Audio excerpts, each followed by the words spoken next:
Media మిత్రులందరికీ కూడా సవినయంగా నాదొక అప్పీల్. దుబ్బాక పరిసర ప్రాంతాల్లో ఉన్నటువంటి పేద ప్రజలకి ఉచితంగా వైద్య సేవలు అందించాలనేటువంటి లక్ష్యంతో ఏర్పాటు చేసినటువంటి 100 పడకల ఆసుపత్రి లోపల పూర్తి స్థాయిలో వైద్యుల నియామకం, ఇన్ఫ్రాస్ట్రక్చర్ డెవలప్మెంట్, ఇతర ఎక్విప్మెంట్ డెవలప్మెంట్ గిట్ట అన్ని కూడా ఇక్కడ త్వరగా ఫేజ్ వైజ్ గా పూర్తి చేస్తా ఉన్నాం. కొద్ది రోజుల క్రితం హాస్పిటల్ కి పవర్ ప్రాబ్లం వస్తా ఉంది అనుకున్నప్పుడు ఒక జనరేటర్ ని ఫిట్ చేయించడం జరిగింది. ఇప్పుడు డిజిటల్ ఎక్స్రే మిషన్ ని మొన్ననే నిర్మల్, ఆదిలాబాద్ జిల్లాలోంచి మనమే ప్రత్యేకంగా వెళ్లి తీసుకురావడం జరిగింది. త్వరలోనే డిజిటల్ ఎక్స్రేని కూడా ఈ ఆసుపత్రి లోపలే ప్రారంభించబోతా ఉన్నాం.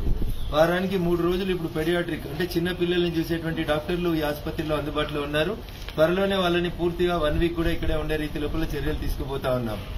రకరకాలైనటువంటి సమస్యలతో ప్రారంభమైనటువంటి 100 పడకల ఆసుపత్రి రోజు రోజుకి తనకు కావాల్సినటువంటి సౌకర్యాలన్నింటినీ కూడా మెరుగుపరుచుకొని పేదలకి వైద్య సేవలు అందించేందుకు మరింత మెరుగైనటువంటి సౌకర్యాలు కల్పించే రీతి లోపల కృషి చేస్తున్నటువంటి డాక్టర్లకి, వైద్య బృందానికి నేను కృతజ్ఞతలు, అభినందనలు, శుభాకాంక్షలు తెలియజేస్తూ ఈ రోజు సుమారు 1,50,000 రూపాయల విలువ చేసేటువంటి చైర్స్, ఇతర ఫర్నిచర్ ని ఆసుపత్రి లోపల లాస్ట్ టైం నా విజిట్ చేసినప్పుడు పేషెంట్లందరూ వరండాలలో కింద కూర్చోవడం, ఇతరత్ర ఇబ్బందులు గమనించి నా సొంత నిధులతోటి ఈరోజు 30 సీటింగ్ స్టీల్ ఫర్నిచర్ ని ఈ రోజు ఆసుపత్రికి అందజేసినాం.